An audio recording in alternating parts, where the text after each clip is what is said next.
Hello, everybody. Okay, we are live. Hello, everybody. My name is Miguel Ángel Figueroa. I am the investment specialist at the UNWTO. It's my privilege again to be with you. This is our third webinar, and we are very excited that you are with us today. And today, as you know, we have Rusmir Musik again from IFC, who will be talking about the government incentives for green finance. And I'm very excited because we will see specific cases from the countries that they already are implementing all these strategies and these finance mechanisms. We also have Mr. Manuel Butler. He is the executive director at the UNWTO, which I invited personally because this topic is very relevant, as you know, not just because it's important to have the aggregators of the hotel sector, but also because we need the support from the governments. And from the UNWTO, we have been working in different guidelines and different mechanisms and projects to help to recover the economy after this pandemic. And Mr. Butler will present how these strategies that we are working on will align with this big picture and how the governments can actually help to recover the economy in a sustainable way. So I will start with Mr. Butler, and then we will jump into Rusmir, and then as we usually do, we will have the questions. So thank you so much for joining us. Mr. Butler, when you want. Thank you very much, Miguel Ángel. Good afternoon, good morning to everyone on this third session on the government green incentives. I would like to thank you, Rusmir, from the IFC, because this initiative of seminars, as I have pointed out in the inauguration of the series, I think there is a very successful and very convenient and very appropriate series of events. This event is crucial to strengthen partnership among the stakeholders in the tourism ecosystem. As I mentioned in the introductory session 2 weeks ago, sustainability is a clear opportunity for the tourist sector and therefore, of course, for the hospitality. It does not destroy value, it creates it and requires a holistic vision in which stakeholders are involved, not only investors, but government entities from all their levels, subnational, national, international level. In this context, as a response of the COVID-19 crisis, UNWTO launched a set of guidelines, as Miguel Ángel has mentioned, to restart tourism for countries in order to provide both government and businesses with a comprehensive set of measures where one of the key priorities is sustainability as the new normal. We have identified only 2 axes of priorities for the new normal: innovation and sustainability. So this will be the decade for the sustainability. We are sure of it.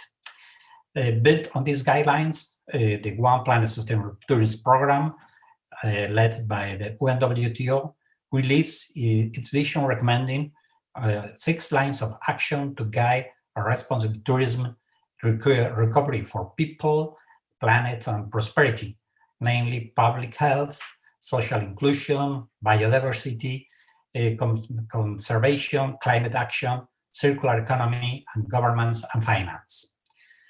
The vision also encourages tourism businesses to revisit operational processes along the lines of action below to enhance competitiveness. NGOs, international organizations, academia, and the civil society can support and assist both governments and the private sector by sharing their knowledge, tools, and supporting the development of best practices. But let me focus on the 3 main lines of action to be considered for governments from the regulatory perspective. Taking consideration the climate action, we are working for a long time. The last opportunity was the COP25 in Madrid. We identified the CO2 footprint for the tourist transport, But of course, is key developing monitoring mechanism that will allow the destination to understand CO2 emissions across the value chain and CO2 implications of investments, has potential to trigger a shift towards a climate-aware tourism development. Of course, accelerate the decarbonization of tourism operation is another issue. We have considered under this topic, enhancing the mitigation efforts in the tourist sector, including through investments to develop low carbon transportation options, and greener infrastructure is key to resilience, especially for the buildings, especially for the lodge, especially for the hospitality sector, as we are considering here in this seminar. Engage the tourist sector in a carbon removal. The emissions, they are expected to be cut by 15% by 2030, according with the Paris Agreement. They remain in line with the IPCC most recent recommendation, achieve carbon neutrality by 2050. That is the case in the European Union. And the circular economy, highly related with the prosperity. Investing in sustainability is not a burden. Investing in sustainability, it makes more efficient and more competitive as the whole ecosystem. And investing in transforming tourism value chain, then the circular economy has a disruptive effect, I am sure of it.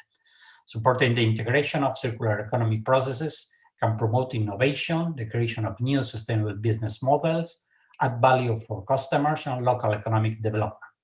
The efficient use of energy and water are essential measures at the case of land use. Prioritize sustainable food approach for circularity, mainstreaming food loss and waste reduction in tourism has potential to support the recovery of small and large businesses. And of course, shift towards a circularity of plastics in tourism. We launched recently in January our proposal, our call for reducing plastics of one single use in the tourism in several elements of the value chain. But of course, supporting and going to circular of plastic can reduce marine litter. That's the biggest, one of the biggest problems, and plastic pollution, preserve the attractiveness of destinations, and trigger multi-stakeholder pre-competitive collaboration topics such as waste management at destination level. Of course, not the last but not least, the governance and finance, related as well with the prosperity, related with the progressing and growing, but growing in a responsible way. Measure beyond economic impacts, generating regular and timely data to support decision-making towards sustainability in tourism is crucial. Always, I used to say as a Peter Drucker, in order to improve, you have to measure, and measuring beyond the economic performance of tourism is essential to mobilize green stimulus, financial support, and investments. Steer recovery funds towards better tourism. The case here of the IFC, that's why we are very proud and very happy to be jointly with the IFC on this initiative from a perspective from the UNWTO. Financing from the recovery of tourism should strive to balance the urgent support needed for business survival, job retention, and the restart of tourism operation with long-term goals.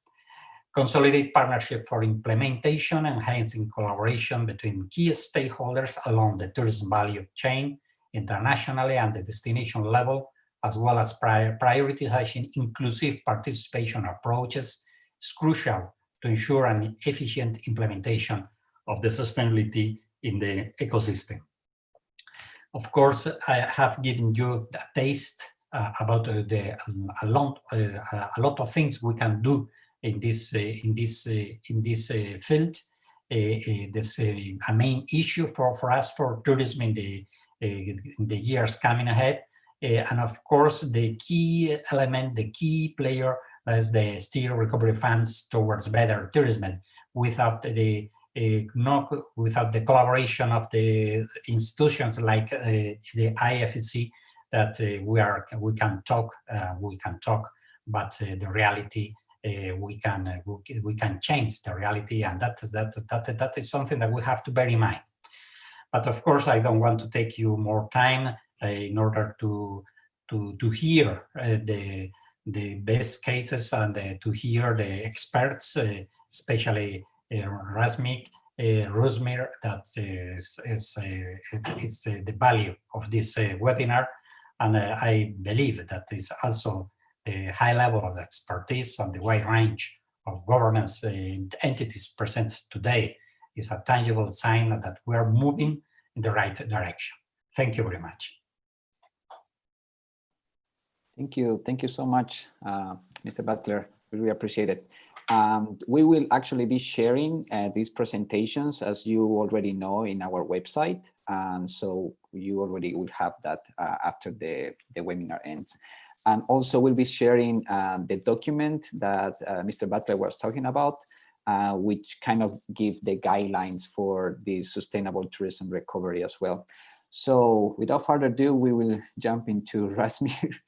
To go ahead, Rasmir. There's a lot of things to cover. I'm very excited. Yes, thank you so much. And thank you to Mr. Butler for starting us off on the right conversation. So let's see, I'm gonna, oops, let's see, I need to make sure, display settings. I'm working on 2 different screens, so I'm trying to figure out what it is that I'm doing over here. But thank you so much. And today we are going to talk about the government incentives. And I think the reminder again is that we have last week done a whole number on, let's see, that's what I want. We did a whole exercise on what the private sector can be doing in this particular area and how to incentivize action. And today we're going to talk about a little bit what the governments can be doing. So I'll be doing some recap, if you don't mind me, and then I'll run into everything else. The reminder is that all of the information is being recorded, and it's currently available on the website where you are, where you had registered for this program. So last week, we covered IFC's role in the green buildings sector. So again, when we talk about tourism in this particular module, it is really just about green buildings, about the hotels themselves. And we understand that tourism goes much beyond this particular area. One of the case studies that I'd like to walk you through about IFC's work is in Colombia. So there, IFC started a partnership. We worked with Camacol, which is the Chamber of Construction. We did some initial demonstration investments with banks, universities, retail, and hotels. And we helped with the first green bond in Colombia, which was actually for green buildings itself. IFC helped both banks and governments launch incentives. And we're going to take a look at the actual case study of the government, which had VAT exclusion as well as income tax deduction. But we also helped the banks. So both Bancolombia and Davivienda did reduced interest rates and some technical assistance for their projects. And Sura, which is one of the largest insurance companies, actually also worked on insurance refund. The results are huge. We have 2.4 million square meters of space registered or certified. We started from a very low number initially in Colombia, where only the top end properties were certified. We're now going into what we call kind of democratizing the market, and we're working with some of the more modest properties as well as in the residential as well. Bancolombia has made a $400 million investment program out of this, and it is expanding into neighboring countries. And we have 80 experts who are accredited by IFC, many more who have been trained and are undergoing accreditation right now. So here is the path to carbon neutrality for the tourism industry that we presented last week. So on the top, we talked about the technical pathways, and at the bottom, we talked about the financial mechanisms. So again, I won't redo them, but I want you to know that this information is also available online. We also covered the business case for sustainable hotels. So IFC worked with International Tourism Partnership. They're one of the largest associations of tourism, obviously after UNWTO, and they work with some of the large brands such as Marriott, Hyatt, Hilton, Radisson, and others. And we showed in case study after case study that there is profitability in the business case for sustainable hotels, from boosting profit margins and utility savings through revenue, looking at benefiting from incentives, increasing valuation, and talking about clean energy as well. So let me repeat this slide, but we're going to keep the top area the same, looking at the path to carbon neutrality. But at the bottom, we're going to talk about what the governments can be doing. So again, the path to carbon neutrality for the tourism industry, as we see it in the hotels, is super efficient new hotels. Again, in the business case, we showed over and over that the payback period is very attractive, and the new hotels can change their design very easily to accommodate green measures. We talked about the financing in retrofits for existing portfolio and clean energy. The way that governments can enable this area is looking at minimum standards of performance for all hotels, especially those new ones. We're going to spend a lot of time talking about incentives, and this is an area where IFC has already had a lot of experience, maybe not always in hotels, but in other subsectors with buildings. We're going to talk about how the government can have a role in financing, both in a direct role as a financier and in a more indirect role as an aggregator. And then we'll talk about an enabling environment of policies that the government can do. Throughout this whole experience, reminder is that we are talking about a very specific definition of a green building. So buildings need to be certified as green, as verified by an independent third party.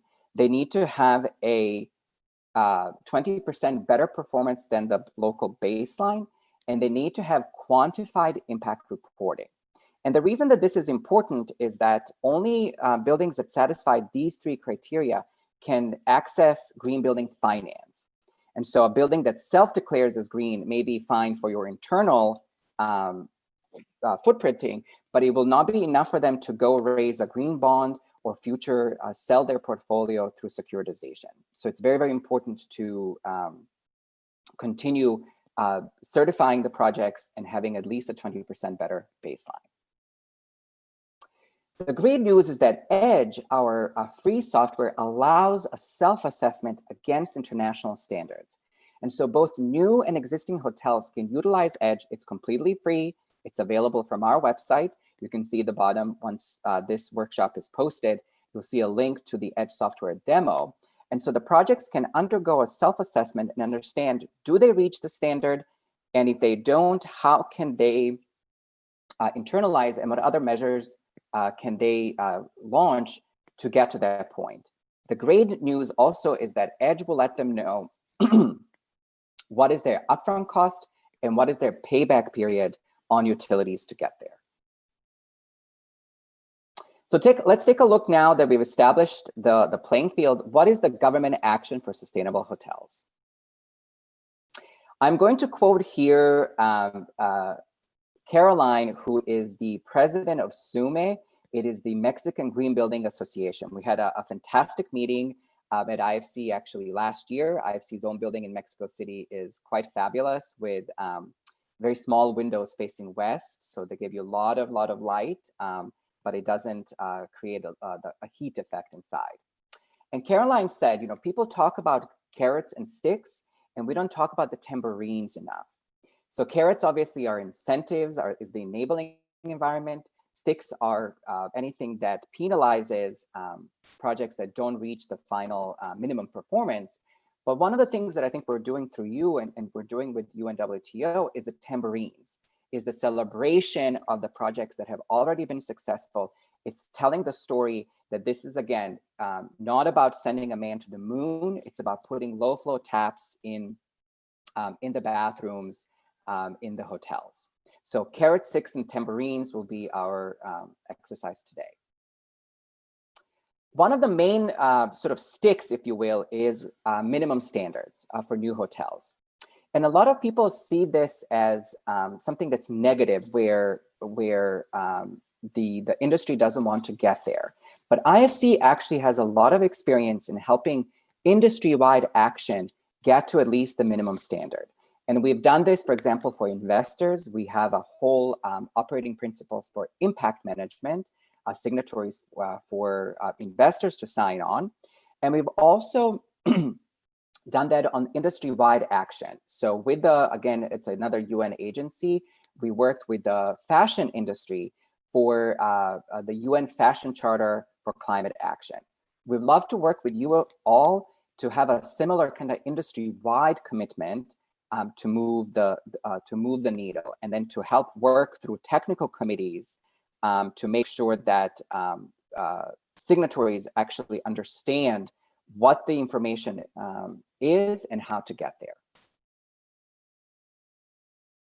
And again, IFC has already looked at what might be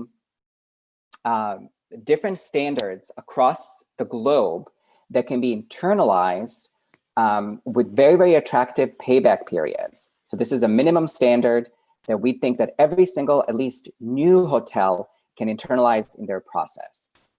We talk about facade. So if you look at the hotels now, they're all, you know, glass, I'm gonna call them monsters, in a way that the New York City in their recent building legislation actually banned the use of all glass facades. And so we wanna get back the hotels to the place where they're having a very, very sensitive glass area, which is less than 40%, or if they're a resort or something that you know, they want to have large windows, for those to have solar shading over windows.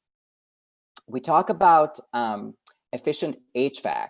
So again, things that are very, very sensible, such as making sure that natural ventilation is open wherever possible, or having a high efficiency HVAC in others.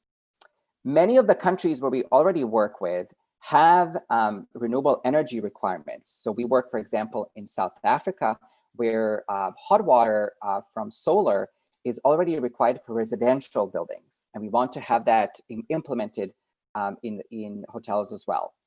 I talk a lot about kind of the efficient water use, where low flow taps, showers, dual flush toilets are just really sensible action that can help us save a lot of water. And then when we come to waste and materials, we're looking at using the waste and implementing it into the concrete. So very, very simple steps. And again, the great news is that if the hotels rather follow these steps, they actually will qualify for EDGE certification. And so if projects are not able to certify, they can at least incorporate these strategies, but we encourage them to even go beyond and undergo EDGE certification. Part of IFC's lessons learned on how to implement these minimum standards is forthcoming. So this is a sister document to our green building paper that we've done recently. It actually will look at specifically into what the policy pathways would look like for your government. So there's a lot of lessons learned on how to implement action, how to make sure there's a lot of stakeholder education, and how to ensure that there is follow-up in the end when it comes to enforcement. And one of the reasons for that is that IFC did notice that minimum standards that penalize non-action are actually quite difficult to do, especially because the enforcement can be very, very difficult.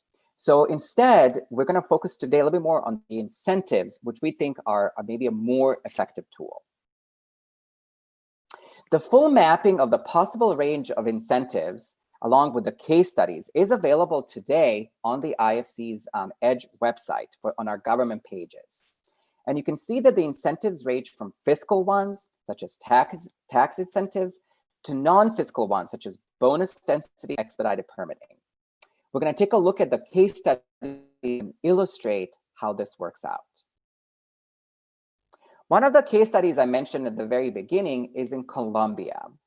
And here, it is the national government that offers the incentives. It is the exclusion value-added tax and income tax deduction for project design services and specific technical solutions, such as insulation and energy-efficient air conditioning systems.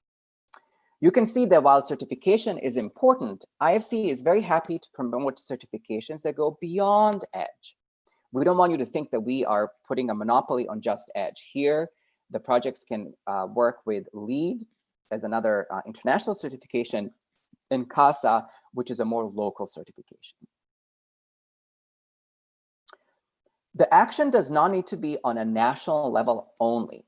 Many cities have opted to implement their own local policies. This is a case study of the city of Salvador in Brazil. Their incentive only applies to the residential sector, but this type of incentive can easily be extended to the commercial sector if there's willingness by the policymakers. The city, interestingly, has a sliding scale incentive that depends on the level of efficiency achieved, from 5% for minimum action to 10%, with certification guaranteeing at least 7% discount on property taxes. The mayor of the Twin Cities of Sekondi Takoradi in Ghana instituted a 30% lower permitting fee for green certified buildings because he believes green buildings should be the cornerstone of city planning. We saw a similar incentive in Argentina where government offers expedited permitting. So permit holders walk up to a literal green window where application is processed faster. And you can imagine developers can really internalize this cost of time in their process. Unfortunately, Mayor Sam has recently passed due to complications from COVID. And we hope that his legacy continues in the green buildings that will be certified in his city.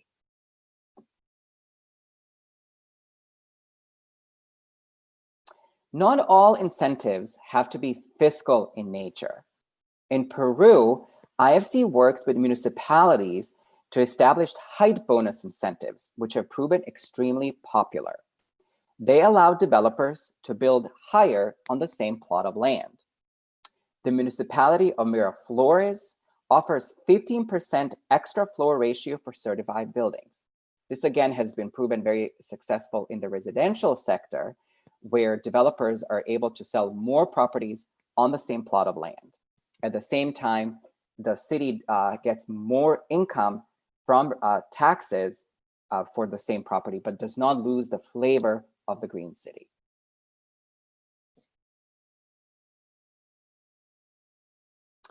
Now that we talked about some of the possible incentives, and again, the full list of incentives and the case studies are available on the EDGE website, let's take a look at how governments can play a role in financing. And remember that neither the list of incentives nor these role in financing are exhaustive. So we're giving you some sort of ideas of the best practices what we have seen that work, but there could be other ways that we can collaborate with you to find new solutions that will work for your country or your city. Governments can play a direct role in financing. And here we think it's most likely going to happen through local financial institutions. I analyzed this model last week, and I talked about the fact that the Central Bank of Bangladesh set aside a pool of funds for local banks for industrial projects. And we will discuss how this model can be replicated for hotels. The government can use their current pool of funds or they can launch new funds, for example, through instruments such as the Green Bond. IFC can provide training both to the government and the local banks on how to process these loans. Across all the stakeholders, certification is again used as a means of compliance to cut back on the transaction costs, whether that's for the government or for the local bank that's processing these loans. Let's look at that case study of Bangladesh.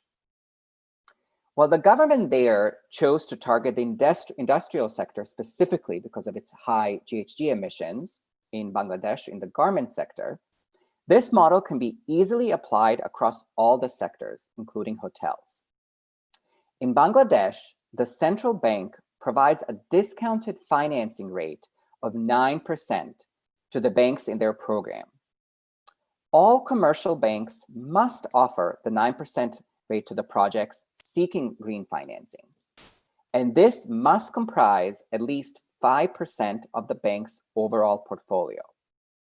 This structure is very interesting to me because it ensures that the cost of the subsidy is borne by the government and not by the bank. But the government compels the bank to act by requiring green measures be at least 5% of their overall portfolio. So you can see here a combination of the sticks and the carrots. We talked about again last week how governments can also play a more indirect role, acting as an aggregator, a model that is particularly well suited for refurbishments. The aggregator model is one possible model for refurbishments, and the idea is to bundle together different small projects, and the platform could be through individual action or collaboration between stakeholders such as government brands or the UNWTO. IFC is very much interested in developing this model, and we have investment officers looking to identify countries for pilot projects. If there's a particular alliance or stakeholders in your country, please let us know, and we can make sure that your case gets a first look. In our collaboration with UNWTO, we will be sending you a document with clear next steps for action, and we will identify a contact person for each mechanism in each region, so you can properly follow up on your next steps. IFC is interested in investing platform like this ourselves, or in many cases, we also bring other global banks and institutional investors through our syndications program. The investment would be structured so that the savings pay back for the upgrades, and again, the certification will serve as the compliance and reporting mechanism across the entire platform.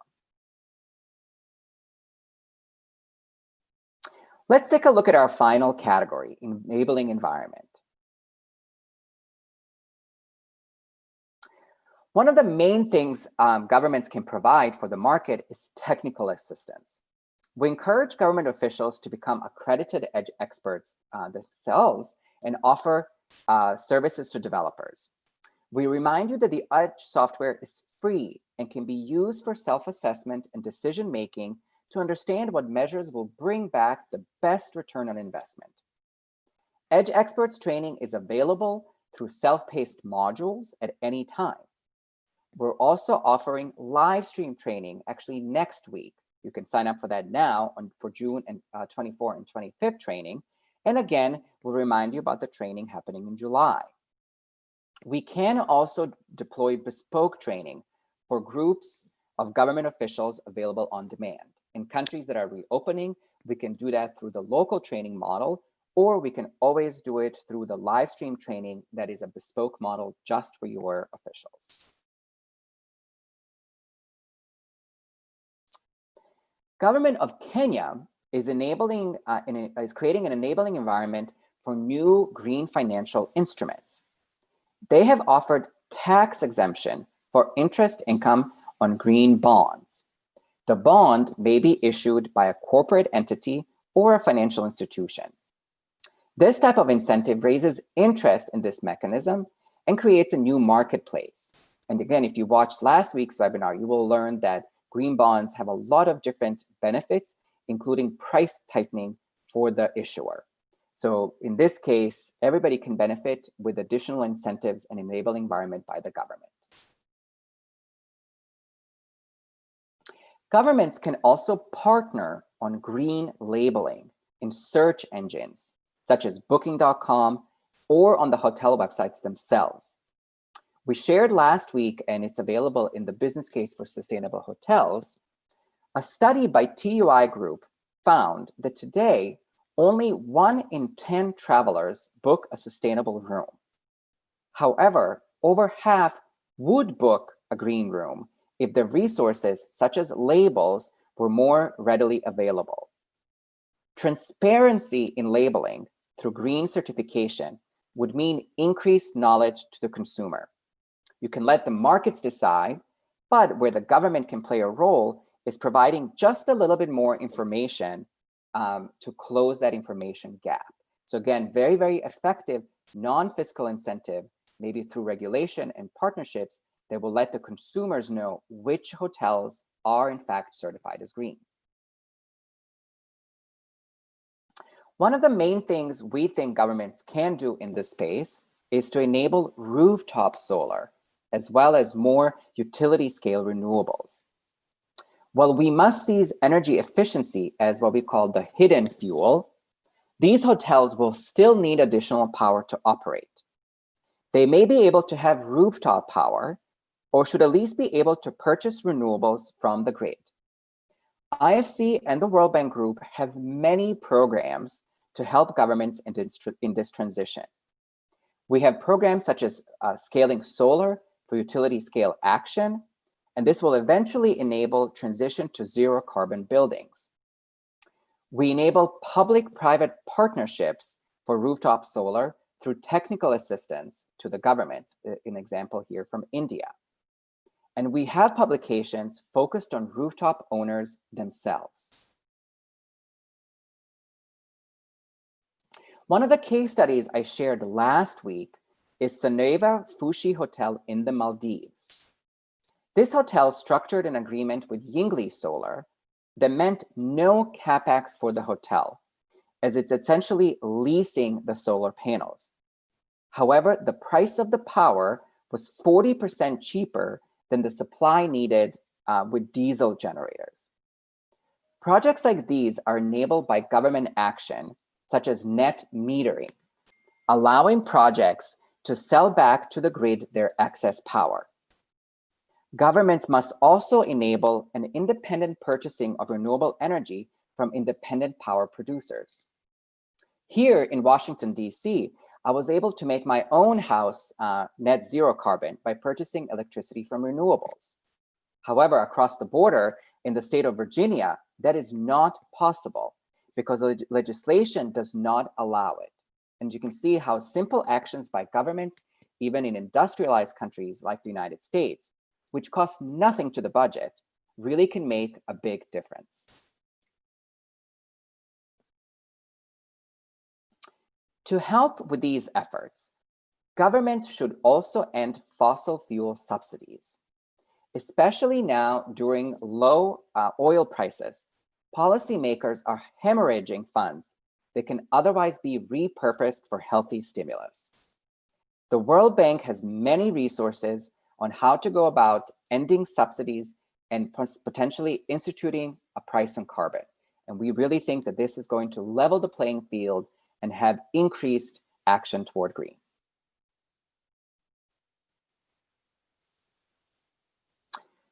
So let's recap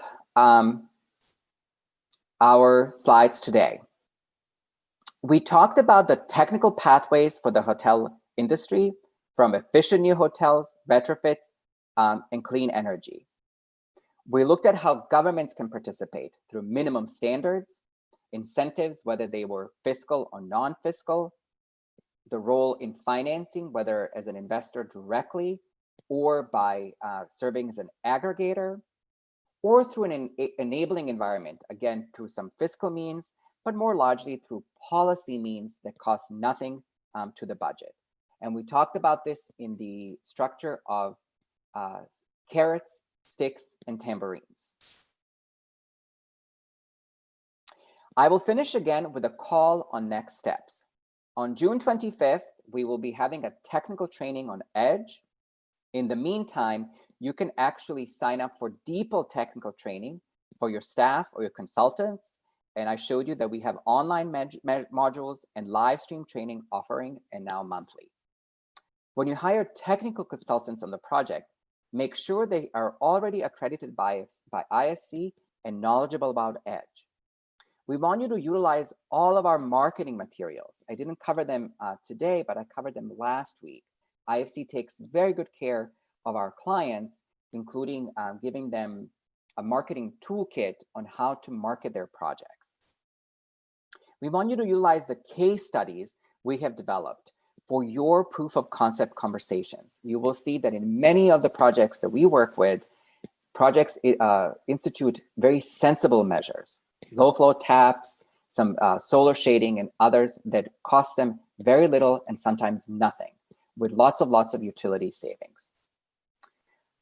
Make sure that you are aware of the banking incentives or other government incentives. And you can work with IFC to launch these incentives in your market. You will see, as I said, that we will launch our policy pathways document very soon, and we can help you in a one-on-one workshops. Finally, work with IFC on regional platforms and express your interest for investment. Before I finish, I just need to thank IFC's donor partners who have made EDGE and IFC's work in green buildings possible. These governments and institutions are the reason IFC is able to offer the EDGE software for free, as well as our awareness raising and promotional activities. So thank you again for joining us today. Thank you to UNWTO for organizing these sessions. We appreciate your interest in sustainable hotels and EDGE, and we will hope you will join us in transforming the hospitality industry. So I'll stop there and turn it back to Miguel for Q&A. Cool, thank you so much, Rosmir. It was very comprehensive. I mean, I have myself a lot of questions. So while people start writing the questions, please refer to the Q&A questions in the platform so you can have the answers. While people are still writing the questions, I have just 3 questions so far, 4 questions, 5. But while they're writing, I just want to show you this data, which I think is relevant. Rosmir, if you allow me really fast. Because we launched a survey last month with our state members. Let me share my screen.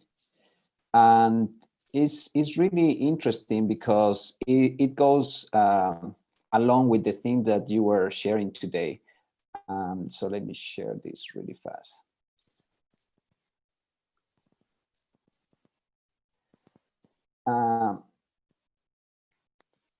So you see it, right? Mm-hmm. Okay, so for instance, really fast, just to when people write the questions, we are developing different guidelines from the UNWTO actually to make faster this transition in order to develop different strategies, to develop different incentives. And one of or several of the issues that we identify in this survey, for instance, are related with these 4 topics. One, the incentives, the lack of data when it comes to make decisions for the governments. Sometimes they are maybe willing to do the incentives for different businesses, but it's really sad sometimes that there is not the tracking of those investors, and there is not information about the pipeline of different projects. And we see that through different other countries that we work with. In order to do that, we partner, for instance, with the Financial Times. They have a really good database with the FDI tracking and record, for instance, for investment. So it's really interesting. But what we see in different countries is that there's a lot of asymmetries of data. The other problem is the governance and the coordination within the country in order to develop these incentives, and of course the strategy. Just to give you really fast, for instance, this is just based on 43 countries that they responded up to this morning. And as you can see here, when we ask how clear and attractive the incentives are in their countries, you can see it's regular to low, more than 50%. There is not a clear strategy when it comes to propose some value for the investors when they are promoting their country, their city. So it's something that we need to be working. Again, the data, when we ask if they have this access, the monitor system to track the investors or the pipelines, also is very sad that we don't actually do that. Is something that I think we need to work on. That's kind of we are trying to work from the UNWTO. The other issue is the governance. And I think for me, this is one of the most critical, because we can talk different kind of incentives. We can talk about all of these, what we are trying to propose. But if the countries don't have a comprehensive and very clear governance when it comes to make decisions on how to promote and how to execute these incentives, it'll be really tricky.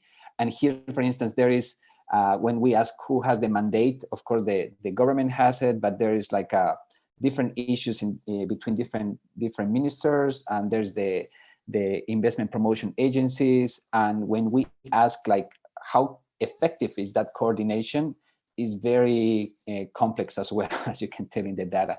So this is just to say that we need to work, before offering different incentives, and we can serve, and that's why we are trying to create these webinars, so we can actually build the gap between, like what it is going on right now, what is currently the situation with the countries, and what it could be possible in the near future.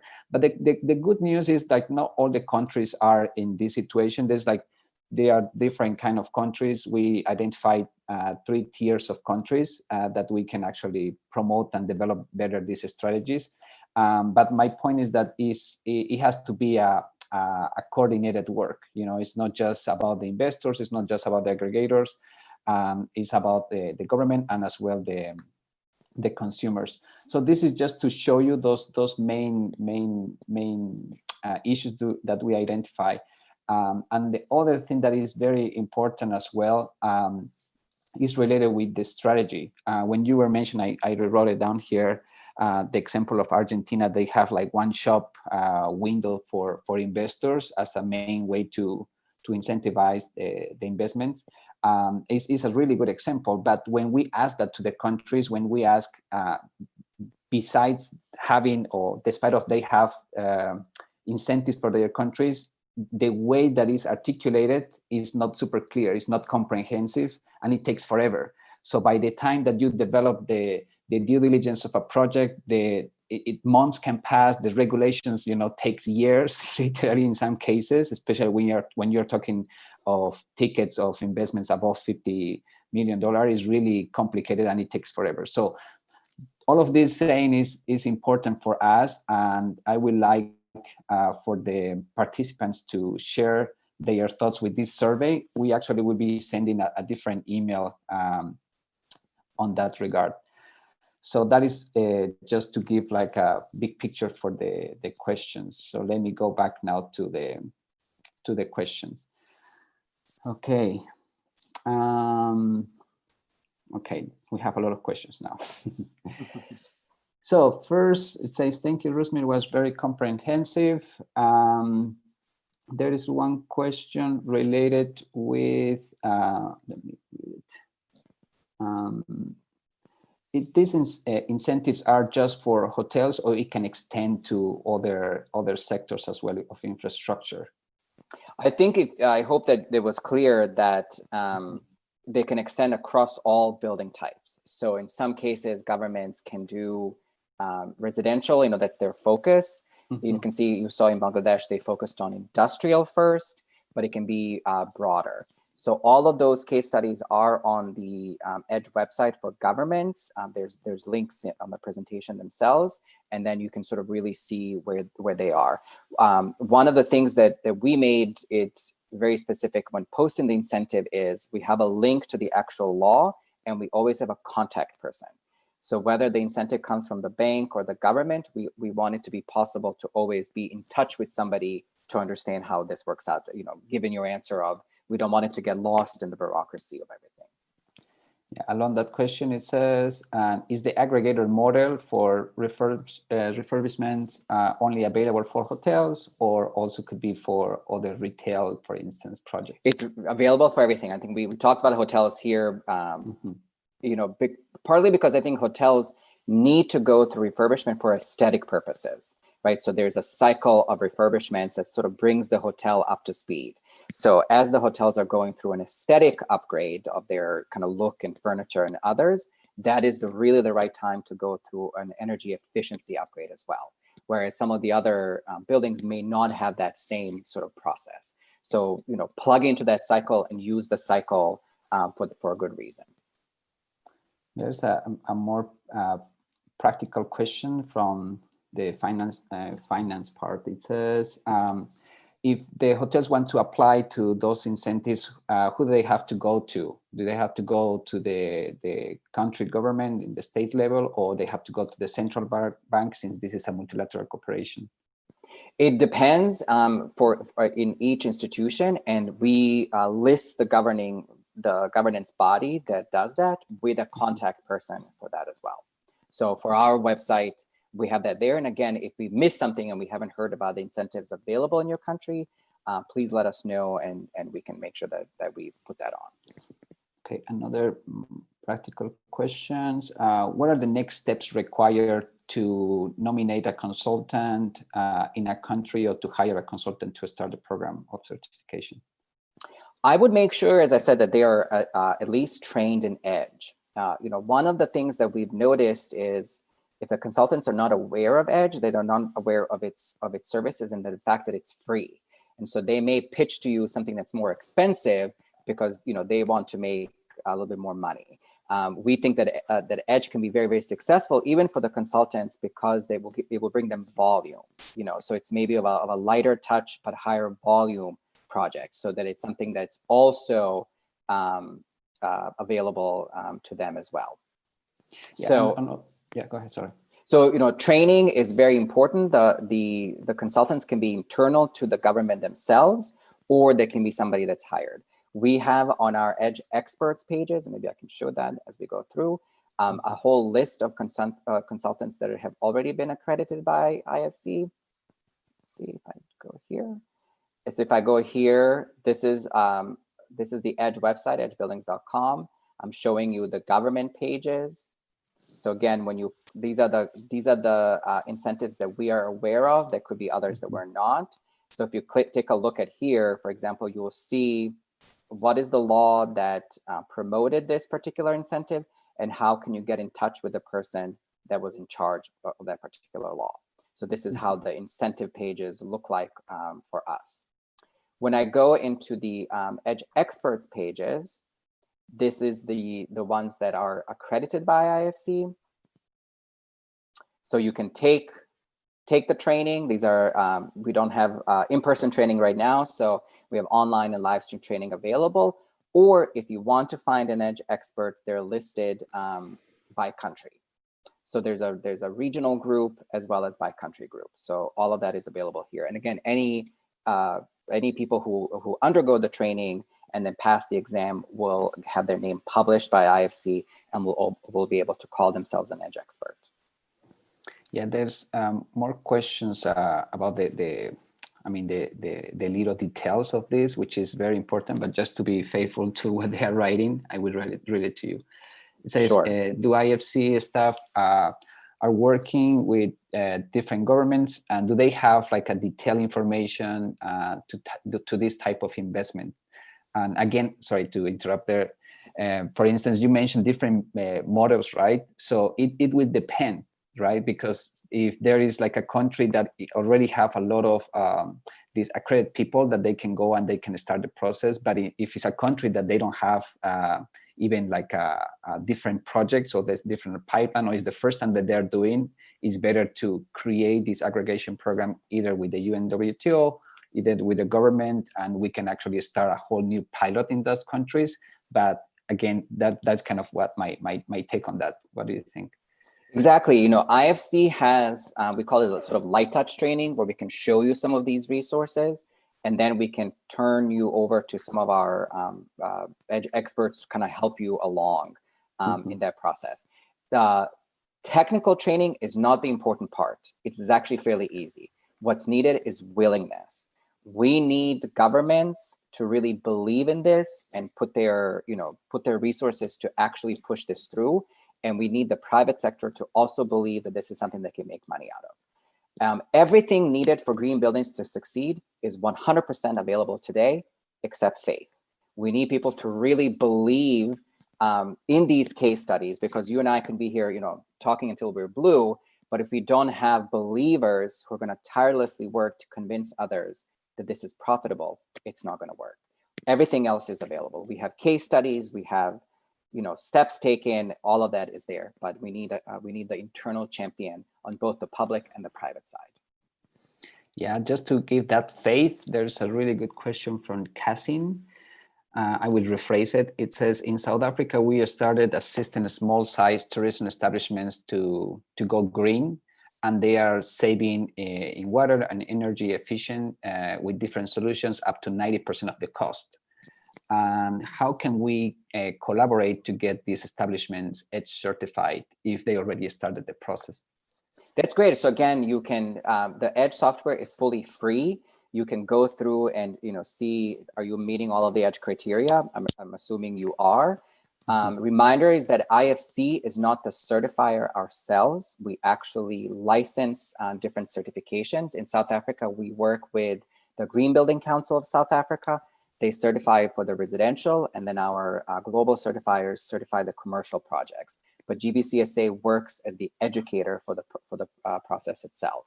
Next week in the EDGE technical training, I'll go through both, how EDGE works itself and how the certification works itself. So it's important to know IFC, we start the process and then we turn you over to our partners at some point.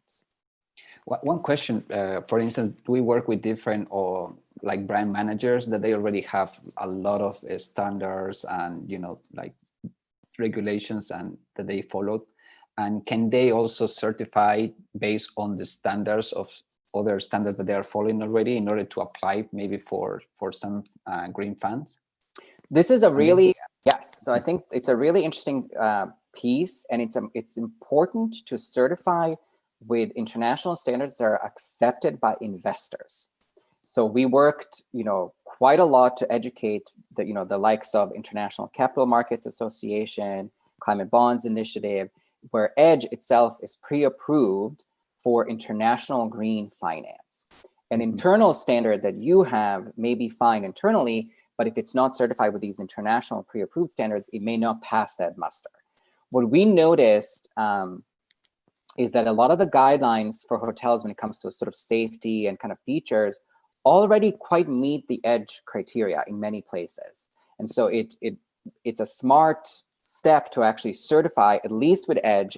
It's sort of the least, it's the most focused one of the three areas of efficiency, but you saw that IFC works with LEED, BREEAM, DGNB, and all others. As long as the building is certified with a standard that's pre-approved by green finance standard bodies, then it's fine. It really helps you today, and it's going to help you in the future if you want to securitize your portfolio, if you want to refinance. I think one of the examples I showed is that HSBC refinance an existing portfolio of buildings. The idea is that they're going to get cheaper finance, but those buildings were already certified. So it helps you today, and it's going to help you in the future. Yeah, that's a really good point. When I'm working with different other investors from hotels, they said, we already have like such a strong brand. We are certified with different standards, but they also need money to create other projects in places that they are not, and if they already start new projects with these kind of certifications and new standards, it will be easier to secure some funding down the road, right? Exactly. The value as well.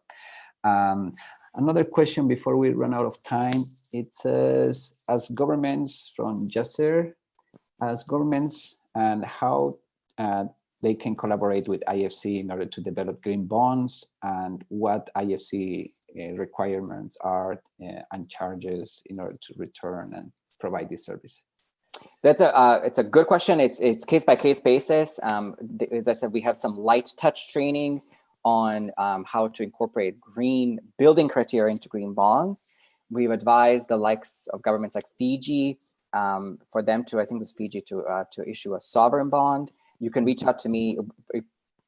I'm not qualified to help you on the green bond structuring, but I can help you with the use of proceeds criteria when it comes to green buildings themselves. And then we have other colleagues in our treasury and other departments who can help around the bond itself. Yeah, let me go to the last one. This is one in Portuguese. Let me try to read it. For a country similar to Mozambique, what could be the best practices to improve their hotel market? Something like that. This is the best I can do. Yeah. I mean, I think it's, you know, the lessons learned from IFC are across the board. You know, what we try to do is find universal next steps that don't matter if it's a small country, big country, hot, cold climate. You saw some of those standards that we proposed. All of these things should work across the world. So the idea again is use EDGE, figure out, you know, what is going to work in your market. What are some of the, where is the best return on investment? We have worked in Mozambique with, I think we've done some education with the government, with the local banks and others. The idea again is you know, create a stakeholder coalition.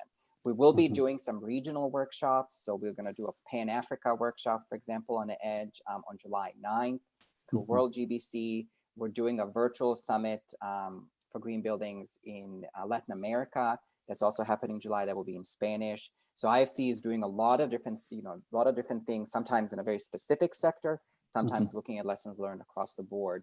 You know, join as many as you can. I hope you saw today that we like to give you real case studies, something that people have already done, and then you can find more information about it when you log back on our website. Yeah. Yeah, and also I will be sending this information, and also I will be writing different people that were also interested in to create these aggregation models, or other people who were from the government, that they work with the public government, the public sector, in order to create these other funding mechanisms.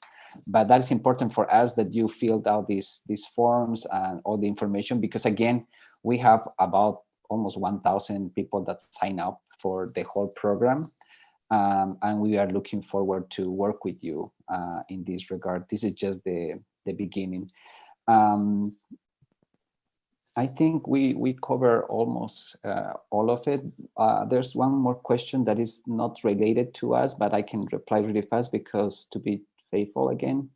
From Rodrigo, what are the ways to certify sustainable tourism destinations? There is another unit from the UNWTO that you do that. We can write you another message in private. Okay, thank you so much, Rusmir. We really appreciate it. It was very comprehensive. We'll be posting all this information in the website where you register. So the videos also will be posted there. And I will be sending you a survey for the people who are working with the public sector in order to strengthen our guidelines for tourism investments. We are looking forward for the next meeting. We will be looking at the very practical way of the software and the standards and all the indicators there. And then the last session, it will be with the EDGE platform for the people who are interested in the accreditation, correct? Yes, exactly. Okay, thank you so much. Great, thanks a lot. See you next week. Bye. Bye. Bye.